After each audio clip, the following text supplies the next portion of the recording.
love your business, love your clients. I want you to love selling your coaching. I want you to love what you're doing because the cost of that overwhelm is eventually it becomes resentment.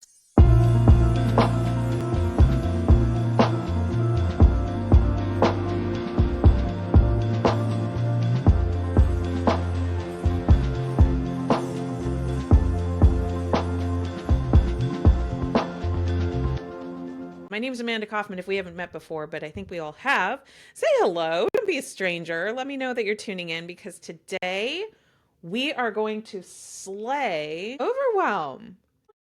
I was meeting with the team regarding Mom's Rising and the movie, and it's going to be coming out very soon, available to be watched from the comfort of your home. So stay tuned for that. And I actually think that this is really awesome because you don't need to feel the panic that I think so many of us feel.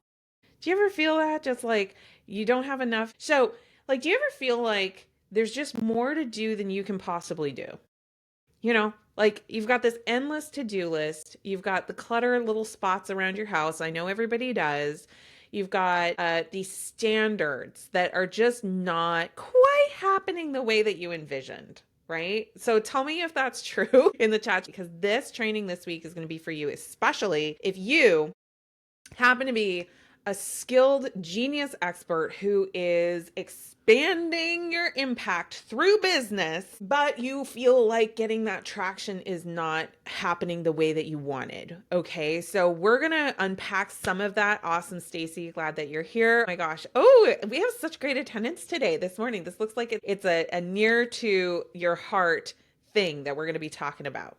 Okay, so one of the things that really set me free, I'm going to unpack some key things. We're going to talk about creativity versus clarity.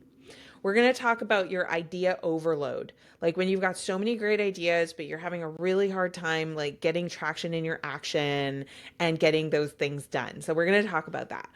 We're going to talk about this idea of capacity sequencing. So, more on that, but this is literally how I get so much done compared to average busy entrepreneurial mamas. And I really want to break this down for you because I don't want you to break down. I want you to love your business, love your clients, love your I want you to love your marketing. I want you to love selling your coaching. I want you to love what you're doing because the cost of that overwhelm is eventually it becomes resentment.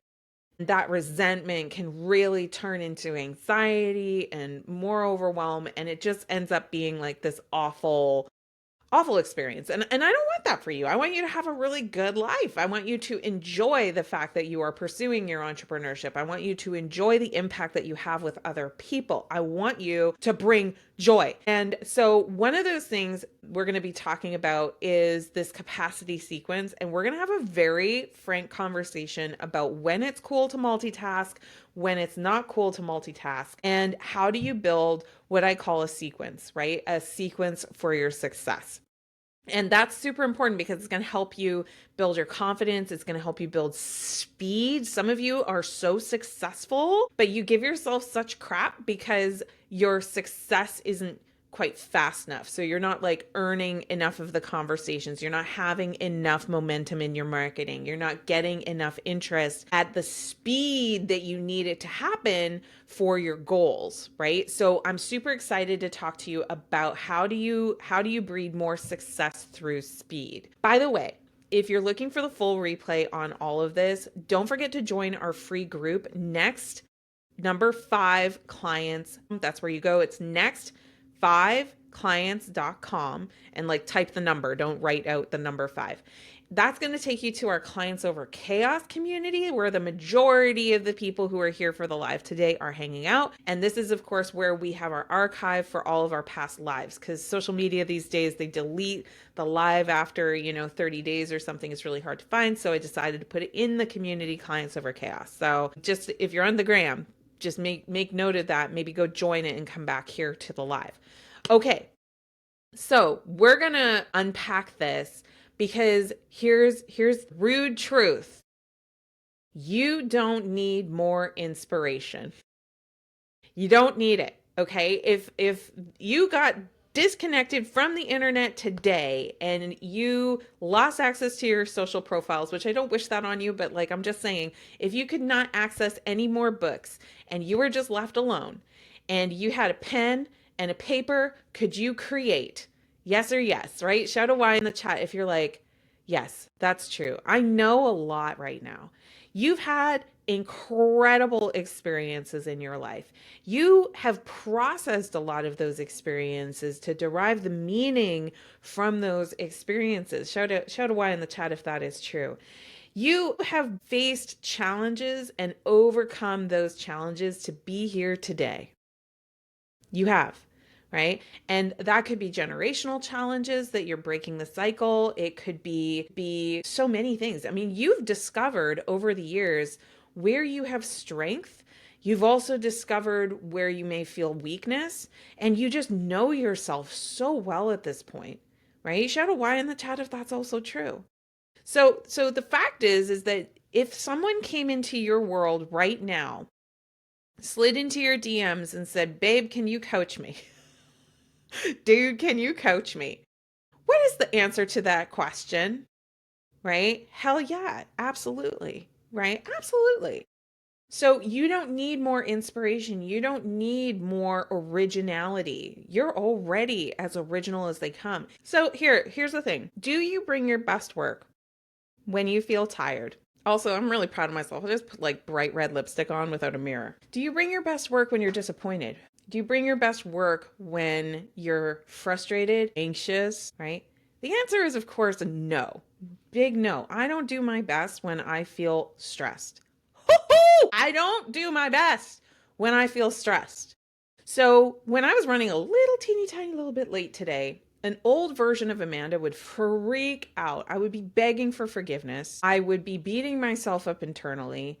I would be so upset because I've made this commitment, you see, to be here for you at 9 o'clock. And I know how annoying it is to when somebody says like, I'll meet you at 9 o'clock, and it's 9 o'clock and that person's not there, right? Who else gets kind of annoyed by lateness, right? I do. So if I'm the one that's late, I used to just get into this whole tizzy. And let me just ask you, coach, like, would you say I'm bringing my best if I'm in a tizzy? Right? Big no. Big time no, right? You all agree with that. So here's what I did, like real time. I was breathing. I was breathing and clicking. And when I was on Instagram, I was just like, hey, y'all, I'm just getting all the rest of it going. I was calm. I was explaining what was happening as I was going live, and I just breathed. So often you just need more space to breathe, right? Can I get a yes on that one? Because so often you know exactly what to do. It's just that you are so activated into a state of tizzy. I call it the tizzy, when I'm anxious and I'm frustrated and I'm annoyed and I'm feeling all these things and I'm beating myself up with a big old stick in my head. And I'm also like super obsessed with your judgment for my lateness. And like, to be honest, I think I was a whole 120 seconds late. A whole 120 seconds late, which, on one hand, that's like not actually acceptable. I hate that. But on the other hand, I'm like, well, it also just happens, right? So if you've worked with me for a while, you know that you can stop, drop, and roll. And some of you think that you've got to stop as in for weeks or multiple days in a row or hours. I mean, like seconds. Just stop, breathe in, and roll with what you need to do. I can't do anything about the 120 seconds that I missed, but I absolutely can choose in this moment to be completely present with what I need to do. So shout a Y in the chat if you're just like, yes, presence, absolutely. Okay. I'm going to be calling back a lot today because I really need you to pull this in. I also thrive on your energy. So I really appreciate your engagement in the chat. It always reminds me that we're like really here together. And that helps me a lot with my presence. So we're going to break down, why do most entrepreneurs, not just female entrepreneurs, but most entrepreneurs, I work with a lot of men too, why do they spin their wheels on stuff that doesn't work instead of following a clear order of operations that compounds results? Y'all heard about compound interest, right? Shout an I in the chat if you know what compound interest is. Well, I used to think compound interest was just for money, right? I thought that that was like the what credit cards use to justify paying you more and more, to be honest. It's like, oh, or not paying you, excuse me, you paying them more and more. So compound interest, eighth wonder of the world. But it turns out that you can have compound interest in your relationships. Right? Shout a T in the chat if you found that to be true. That when you invest in a relationship over time, that relationship gets richer, it gets deeper. There's more reciprocity that happens in that richer, deeper relationship. But like the beginning of the relationship, there's not a lot. Like it's a very like fragile time for a new relationship, right? But those deep, deep, deep relationships, it's like there's this compound interest effect that takes over that eventually like you end up with these incredible ride or die type relationships that are so wonderful, you know. But it also turns out that the compound effect, it actually happens in your health too. So if you for example go for walks every single day versus occasionally, does that, you might not notice on the first day that you go for a walk that there's much of a difference. But if you build that habit over the next 12 months, would you get a change? Shout out an H in the chat if you see how the compound effect, it builds on itself. And the other thing is like in the fitness realm, I've found that when you really like commit to, for example, being in the gym or protecting the time to go, you tend to feel more desire for challenge over time. So you end up like saying, hey, yeah, I will lift some weights. Hey, yeah, I'll go to that class because you're already there and you're in the momentum of it, right? So the compound effect shows up everywhere. And guess what? When you're in overwhelm, what happens is a lot of people, they end up stalling out. They end up stop making deposits, whether it's a financial win or a business win, or whether it's a health win, or whether it's a relational win, right? Like think about this in your marriage, if you're married or if you're in a partnership. If you were just like a little more positively intentional every day for the next 12 months, what would happen in your relationship? I just mean like a little extra care, a little extra consideration, a little extra playfulness, but just like every day though, like the commitment wasn't every day. Would you get an ROI on that? Right? And that it doesn't have to be a romantic relationship. I mean, think about your most important relationships. You could use that anywhere, right? Yeah, it's the little actions daily that compound, but here's the issue. The issue is that when you're in overwhelm, your brain is basically like, think about your brain as being broken up into three major systems. And so at the very front of your brain, like that big bulbous part at the front, that's your prefrontal cortex. That's your human brain. That's where you are processing logic and you're considering things. It's like you've got this higher order processing available to you. And then more towards the middle of your brain, we call this more like the mammal part of the brain. And this is a very emotional place, it's a very feeling place. So we're not necessarily doing the math. We're not necessarily paying attention to time, but that like mammalian brain is super, super important because like that's also where our nurture and our connection is, right? It's that middle part of the brain. Then you've got the part of the brain that's the oldest part of the brain. So I call this the lizard brain. So the lizard brain, it's very reactive. This is where our fight and our flight can get activated. And it's like, it's just very automatic, very, very, very automatic. So the front, the human brain, it's very, calculated, logical, reasoning, visioning, all of those really important things. The middle is the emotional, the connection or disconnection. And then you've got the base, which is just reaction, right? It's just reaction. So when you're in overwhelm, all right, do you think your lizard brain is being activated, your mammalian brain is being activated, or your human brain is being activated when you're in overwhelm? So H for human, M for emotional, and L for fight or flight.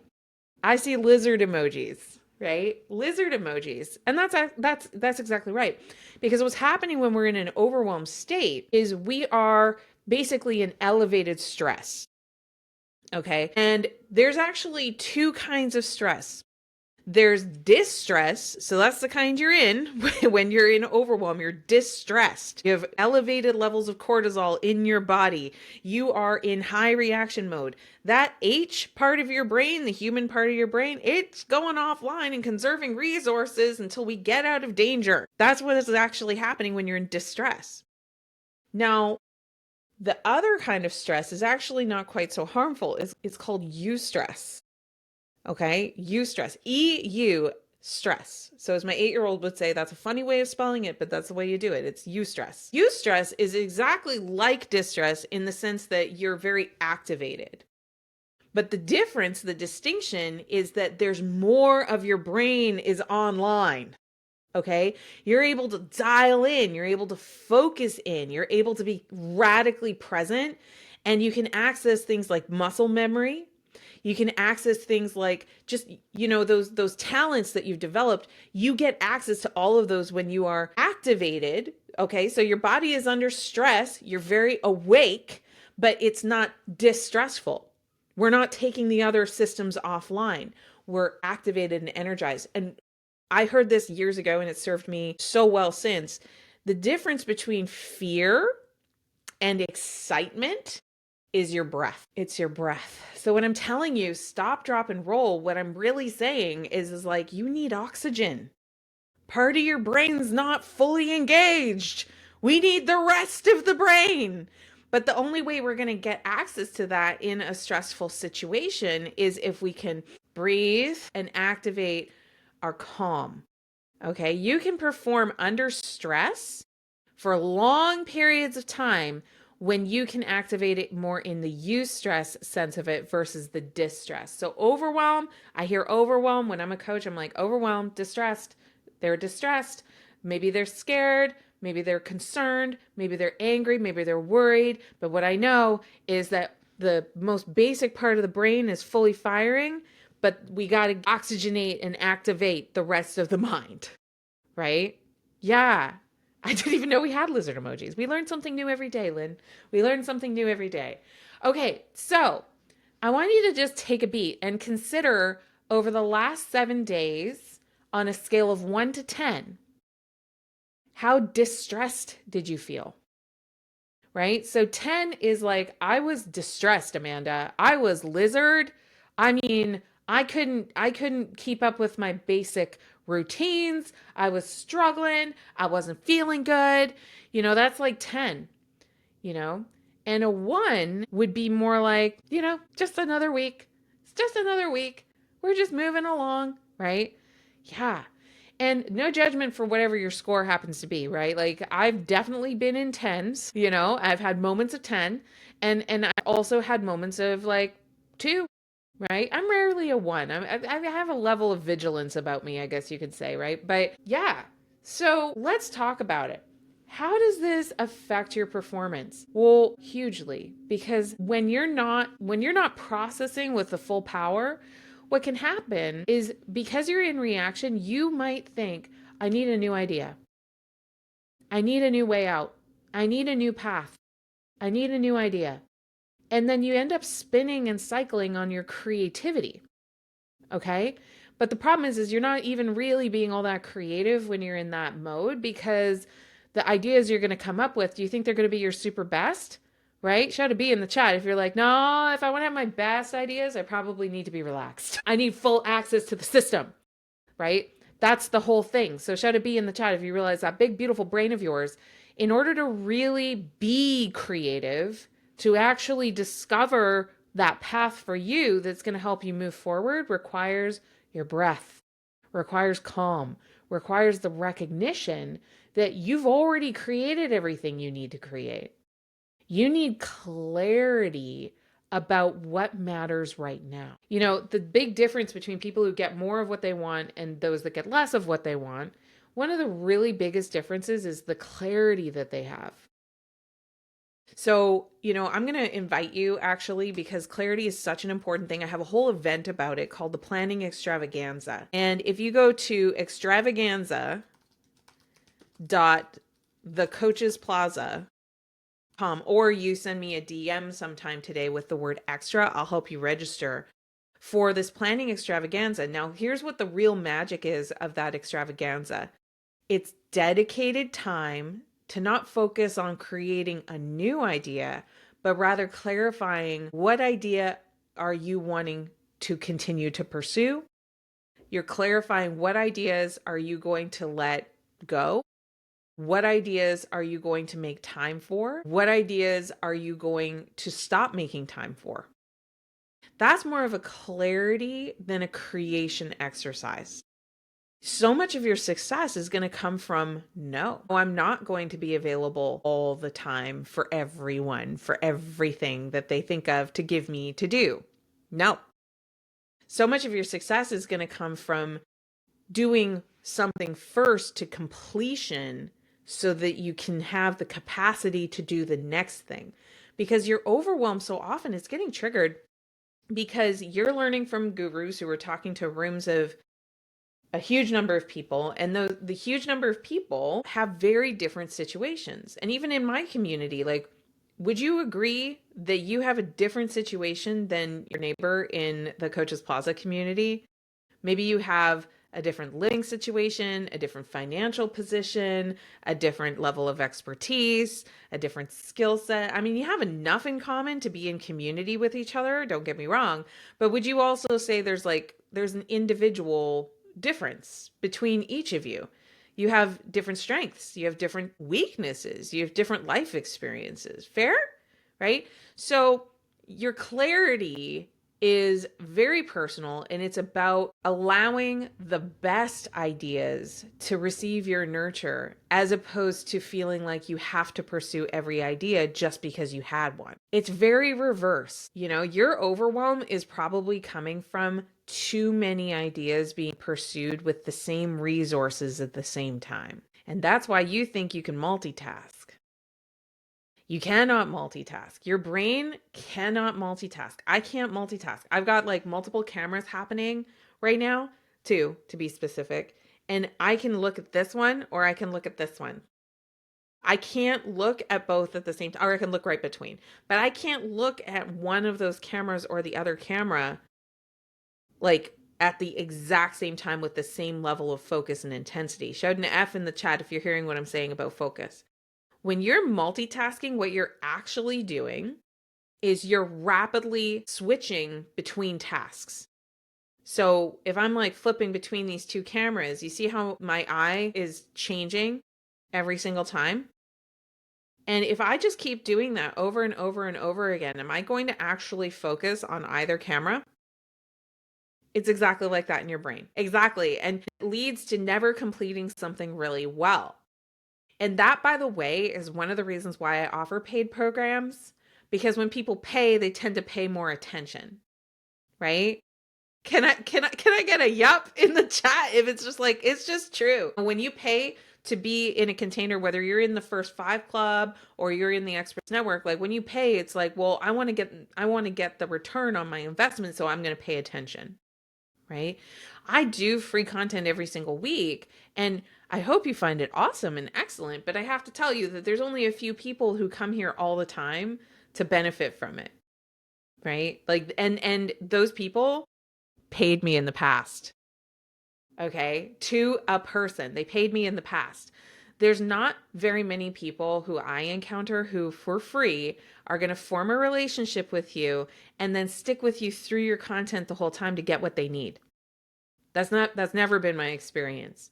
So I share that with you because when people are wanting to build something, whether they're building a business or they're building a better marriage or they're building a stronger body or whatever it is that they're building, the thing that stands between them and actually doing it is actually this idea overload. Especially, like, I tend to work with really smart people, like smart patooties. I tend to work with people who read books. I tend to work with people who do the training, they get the certifications, they have the degrees, like they value education. If that's that's you. Shout an E in the chat because I value education as well. And the thing is, though, is like the hidden other side of that is that you're always coming up with a new idea, and you always recognize, like, whatever it is that you do, there's a better version out there. Can I get a yes in that too? Right? Like, it creates this overload because you're constantly doubting the path that you're taking right now. You're constantly doubting the path you're taking right now because you believe that there is another path that is better. Now let me tell you something. You're right.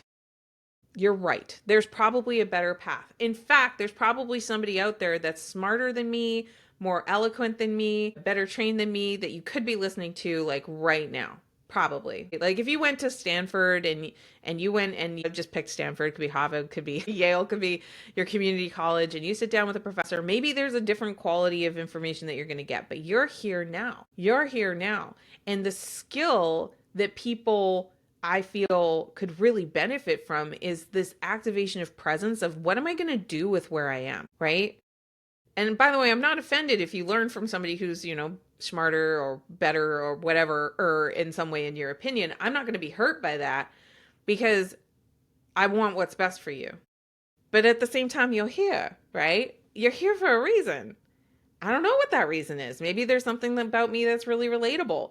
Maybe you like the experience that I've had in the past. Maybe there's a believability about how I break it down, or maybe you just like the sound of my voice. I don't know. I don't know what it is for you.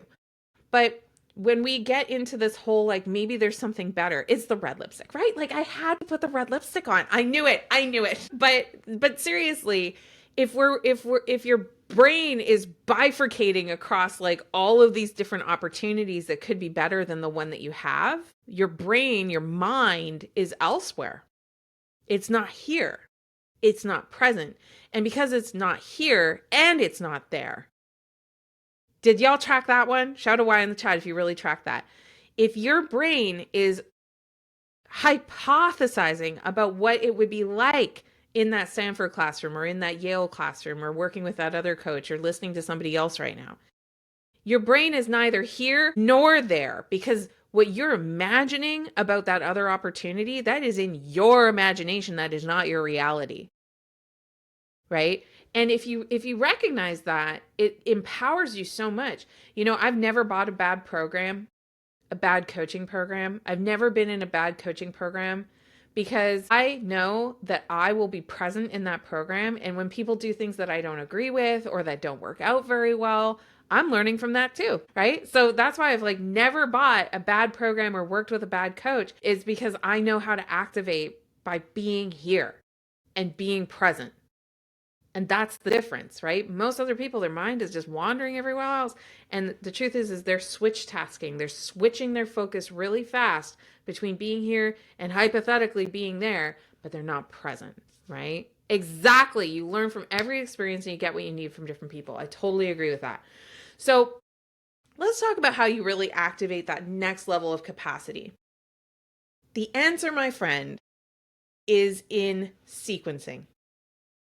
So your success comes from sequencing. So instead of me flipping really fast between my focus, between the two cameras and like hoping that I can take it all in, but I can't because I'm not really anywhere, you'll probably notice if you've watched me that I pick a camera and I stick with it.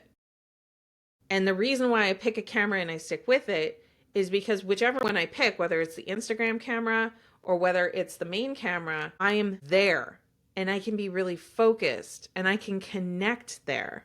Right? If I don't, and by the way, the primary camera I choose, it's a clients over chaos camera. So if you're feeling a little snubbed Instagram, I'm very, very sorry. Just go to nextnumber5clients.com or grab my link in bio to come join us. But seriously, it's picking the direction of the focus.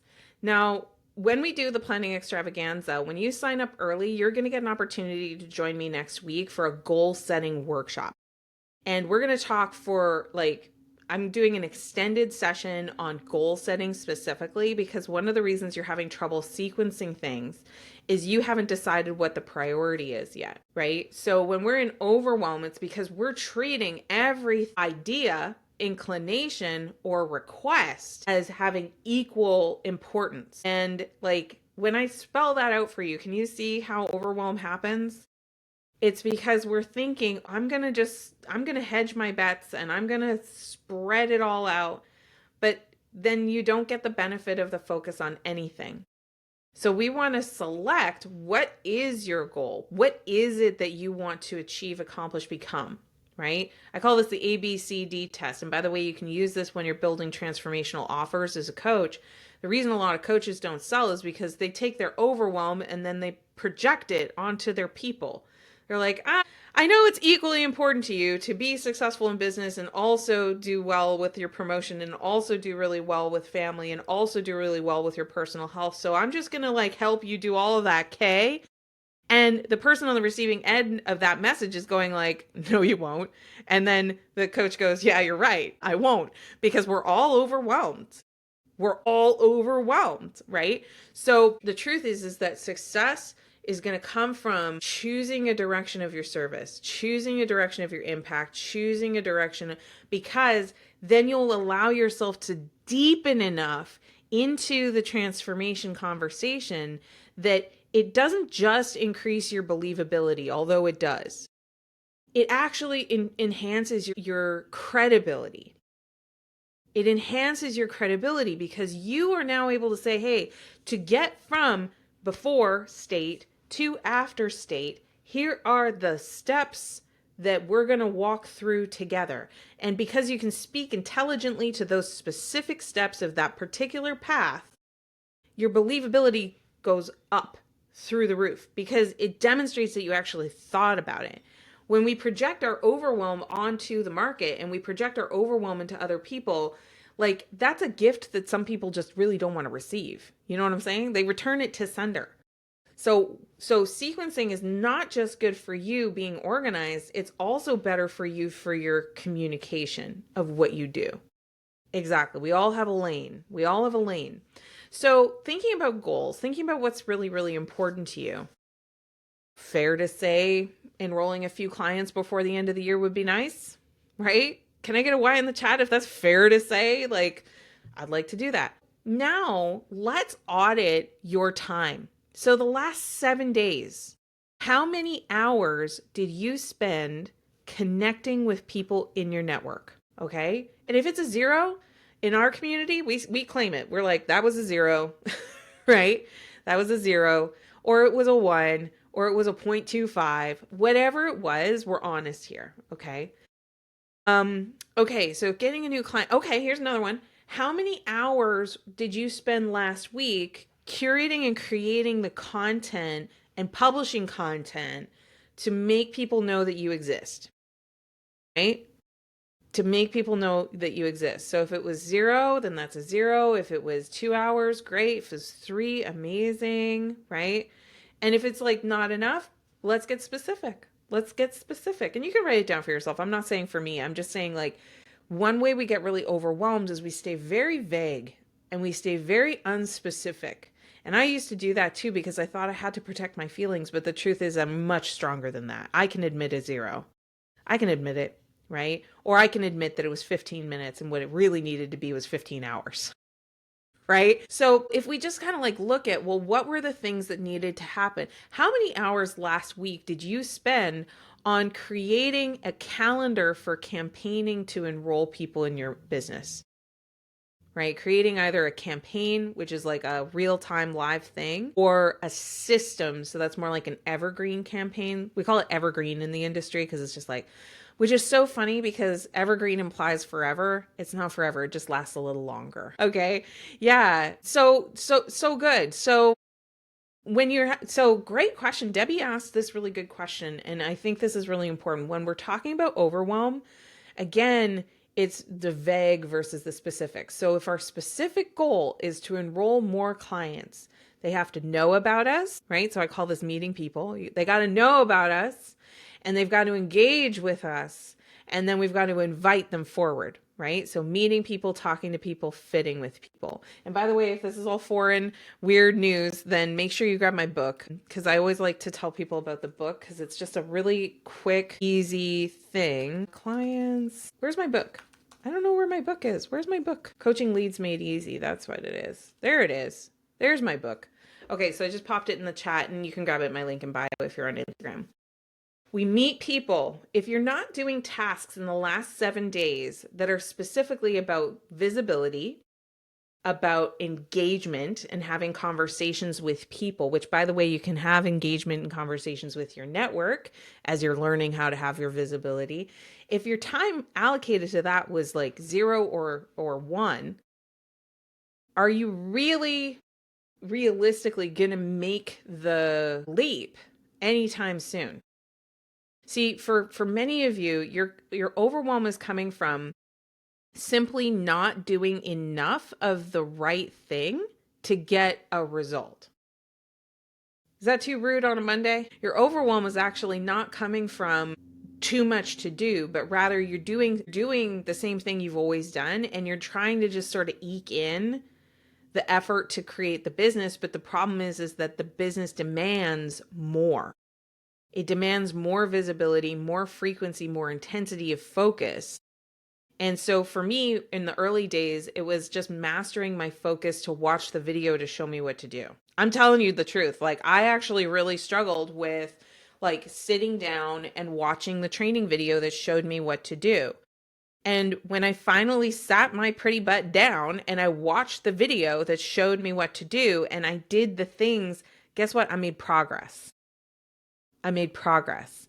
And then once, because I had made progress, I could watch new different videos that showed me what to do next and next and next. So this is an example of sequencing. So many of you see what people have and they go like, well, I want to have amazing clients. I want to have people spending time with me on a Monday. I want to have the likes and the shares and the accolades. I want to have these opportunities. Cool. Goals make demands. So when you have that goal, it's like, well, what does that goal demand of you? And it's like, well, it demands that I have a track record with my business. Okay. How do you get a track record of your business? There's something you have to do before you have a track record in your business. Who's following this? Shout a T in the chat if you're tracking, right? In order to have a track record with my business, I need to sell. I need to sell my offer to people often enough to build that track record. There's no way around it. I just need to do that. Okay, so backing down to like just making lots of sales. It's like, okay, what needs to happen before I can make the sale? Well, I need to have clarity about what the hell I'm selling and who I'm selling it to and why they want it and why it's a really good idea for me. Because guess what? I saw this morning and I thought it was so friggin' genius. It was, I think Jesse Eitzler was talking about it. He said on his socials, he was like, the difference between like where he used to be and then being very, very successful when it came to both business and running is he was talking to one of his salespeople for the private airline business that he had. And the salesperson says, well, the customer is making all these demands. And then Jesse's response to that was like, yeah, of course they are. You're a salesperson. Your job when you're a business owner or a salesperson is to sell. And the customer's job is to resist the sale somehow. They've got to apply pressure to that. Why? Well, because the customer needs to protect their wallet. Do you need to protect your wallet? Let me know.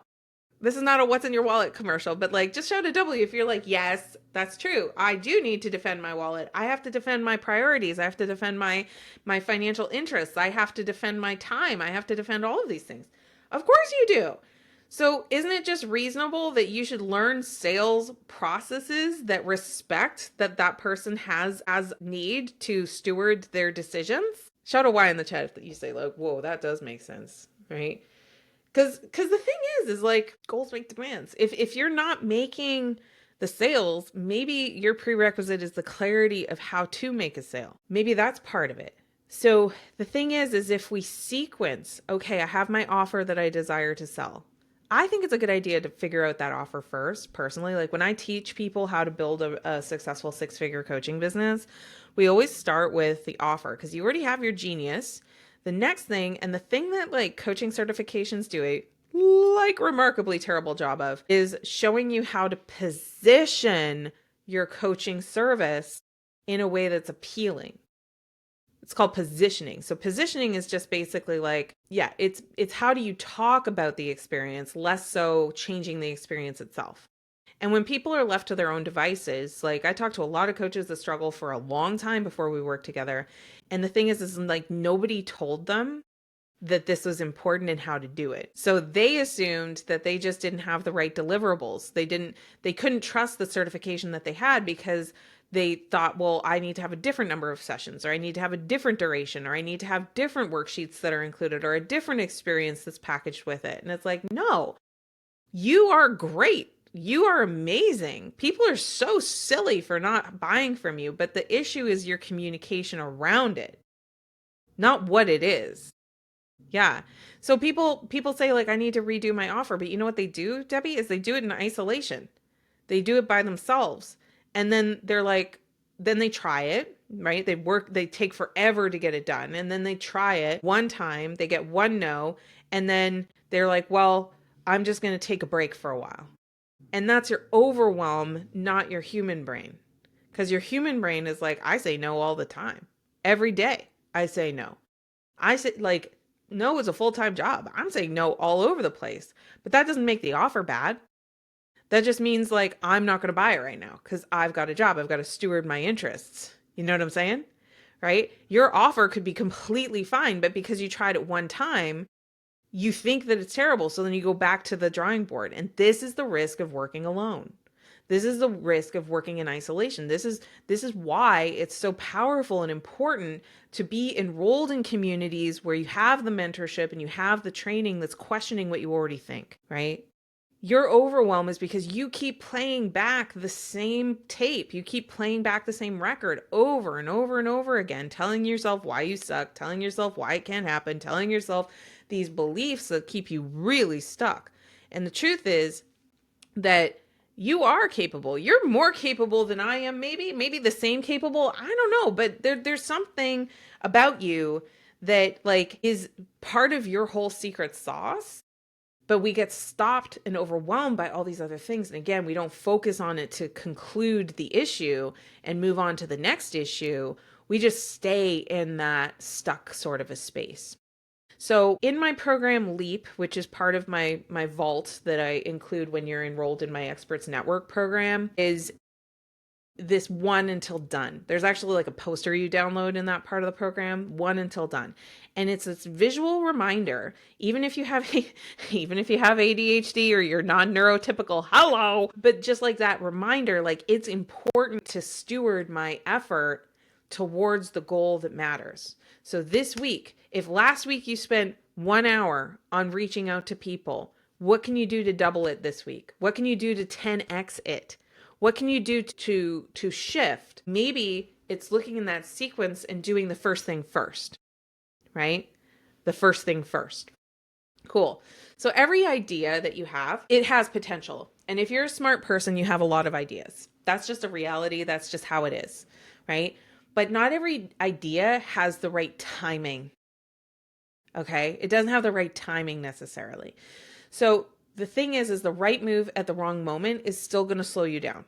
So if you're like, yeah, I need to learn how to sell, but I also need to learn how to do something in Canva, which by the way, increasingly, you do not need to know how to use Canva because you can just tell it what to do verbally and it will do the thing, right? It's comfortable to go to the thing you feel like is a lower bar that you can actually succeed at.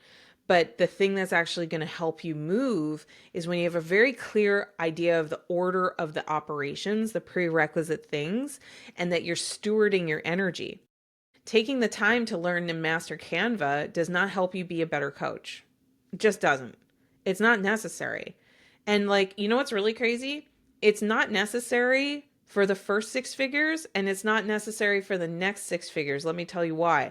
When you start actually making real money with your business because you're clear about how to sell it, you can pay for either the software that is smart enough to do this or pay for the assistant to make Canva their problem. There's no universe where a coach needs to worry about Canva because no one's going to see your attempts at Canva and go, wow, I want to hire you. They're gonna choose you, Pikachu, because you demonstrate an understanding of their goal, what they want to do, and where they're headed. And you just having a selfie is honestly going to serve you a lot better because people are going to want to connect with people, right? Can I get a Y in the chat if you're like, maybe I have things on my learning path and my learning journey that I don't need to learn because I'm not a graphic designer. I'm building a coaching business. Okay. So your homework, should you choose to accept it, your growth work, as one of my clients likes to say, your growth work is to take your current list of priorities, your ideas, your projects, and you're just going to number them in terms of what should happen first, second, and third. And you're going to just cross out anything that's not serving your biggest goals, right? And just watch how quickly your focus dials in and your results start to multiply because you are getting the benefit of compound interest on what you're doing. Stop rebooting, stop starting over, stop serving all these different masters all at once, and stay really focused on service, stay really focused on helping other people. Now, if this episode gave you some clarity, make sure you share it with a friend. You can invite your friends to nextnumber5clients.com. They'll get the full replay as well as all of our past trainings that we do on a Monday. I'm going to be back next week, and we are going to be talking about 3 simple systems that are going to help you buy back 10 hours a week for your business. I'm super excited to share those systems with you. So you just come join me at 9 a.m. Central next week. And again, when you're in Clients Over Chaos, you can go to the events tab and you'll be able to add it to your calendar. We always announce it towards the end of the week so you can have it added. If you want to put a standing reminder that I'm going to be here 9 a.m. Central Mondays, I was like, lost my words for a second, then that's what we're going to do. And it's going to be great. And I'm going to love it. And you're going to love it. And we're all going to love it. Okay. Thank you so much for being here. Don't forget to sign up for the planning extravaganza, which is New Year's Eve. If you want to have the best year you've ever had, let's plan it out together. Just join us at extravaganza.thecoachesplaza.com or DM me the word extra at any time. And if what I've been talking about the last little bit really resonates with you, make sure you DM me the word expert. If you're tired of spinning your tires, if you are not getting paid enough as a coach to match the skills that you have, we need to talk. So shoot me a message at expert. Shoot me a message with the word expert. Thank you. And I will help you with what is your next big move that is going to help you to activate that sequence for you and your business. Thank you for being here, and we will see you very soon.